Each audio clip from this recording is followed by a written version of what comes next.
ನಮ್ಮ ದಕ್ಷಿಣ ಕನ್ನಡದಲ್ಲಿ ಜನವರಿ ಬಂದ ಕೂಡಲೇ ಸಾಕು ತುಂಬ ಹಬ್ಬಗಳು ಶುರು ಆಗ್ತದೆ ನೋಡಿ. ಅವಾಗ ಹಬ್ಬ ಫಂಕ್ಷನ್ ಅದು.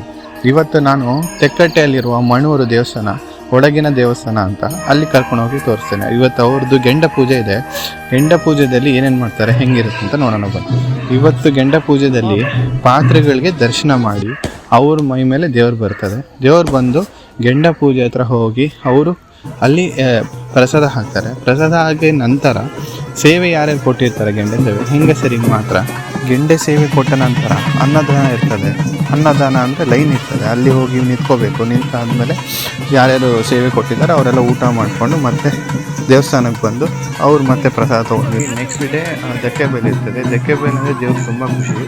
ಆ ದೇವ್ರಿಗೆ ಕತೆ ಹೇಳಿ ಅವರು ಖುಷಿಪಡಿಸಿ ದೇವ್ರನ್ನ ಕಳಿಸ್ಕೊಡ್ತಾರೆ. ಅದಾದಮೇಲೆ ಮತ್ತೆ ಗಮ್ಮತ್ ಅಂತ ಗೊತ್ತಿತ್ತು, ಆ ಮಕ್ಕಳಿಗೆಲ್ಲ ಒಳ್ಳೆ ಕಲೆಕ್ಷನ್. ಆ ಟೈಮಲ್ಲಿ ಎಲ್ಲರ ಪಾಕೆಟಲ್ಲಿ ನೋಡಿ ಅವ್ರು ಏನೇನು ಕಲೆಕ್ಷನ್ ಕೊಟ್ಟಿದ್ದಾರೆ. ನಮ್ಗೆ ₹100 ಮ್ಯಾಟ್ರ್ ಆಗೋಲ್ಲ, ಆ ₹100 ಆ ಮಕ್ಳಿಗೆ ಮ್ಯಾಟ್ರ್ ಆಗುತ್ತೆ. ಆಮೇಲೆ ಆ ದುಡ್ಡು ಅವ್ರಿಗೆ ಕೊಟ್ಟರೆ ಅಲ್ಲಿ ಹೋಗಿ ಕ್ಯಾಂಡಿ, ಐಸ್ ಕ್ರೀಮು, ಚುರುಮುರಿ ಇದೆಲ್ಲ ತಿನ್ಕೊಂಡು ಅವ್ರು ಮಜಾ ಮಾಡ್ತಾರೆ.